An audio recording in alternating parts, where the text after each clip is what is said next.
नमस्कार सगळ्यांना, सारिकाज एज्युकेशनल वर्ल्डमध्ये सगळ्यांचं स्वागत आहे। आज आपण इयत्ता 8वीतील विषय इतिहास प्रकरण 4 1857चा स्वातंत्र्य लढा या प्रकरणातील पुढच्या घटकाचा अभ्यास करणार आहोत। आपला पुढचा घटक आहे लढा अयशस्वी होण्याची कारणे।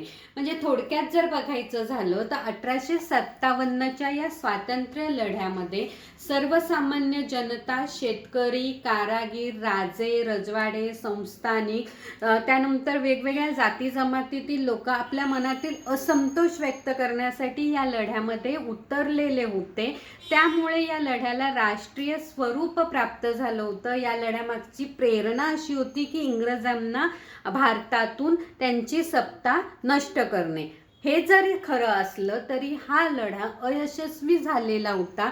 मग ही कोणती कारणे आहेत ते आपल्याला बघायचं आहे। त्यातलं पहिलं कारण आहे लढ्याचा प्रसार भारतभर झाला नाही।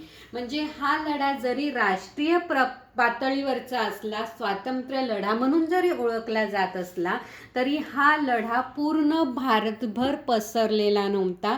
त्याची व्याप्ती भारतभर नव्हती।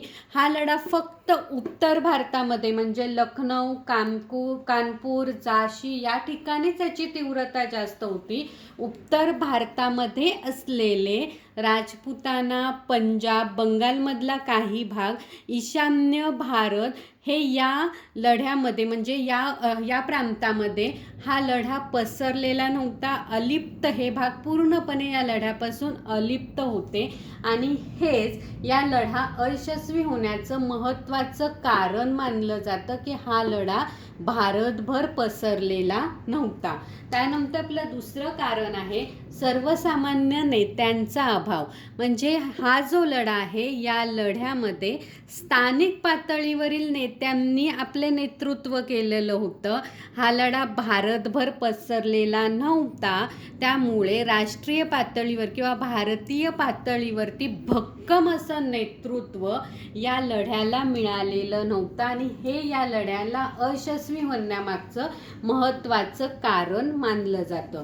त्यानंतर आपला तिसरा महत्त्वाचा मुद्दा किंवा तिसरं कारण आहे राजे रजवाड्यांच्या पाठिंब्याचा अभाव। म्हणजे थोडक्यात या इंग्रजी सत्तेच्या विरोधात सर्वसामान्य जनता जशी त्रासलेली होती त्याचप्रमाणे काही राजे, संस्थानिक, जमीनदार यांना सुद्धा इंग्रजी सत्तेपासून त्रास होत होता, अडीअडचणी निर्माण झालेल्या होत्या। पण त्यातील काही महत्त्वाचे राजे, जमीनदार, संस्थानिक सोडले तर इतर जे काही संस्थानिक होते, राजे होते ते मात्र इंग्रजांशीच प्रामाणिक राहिलेले होते। ते या लढ्यामध्ये उतरलेले नव्हते।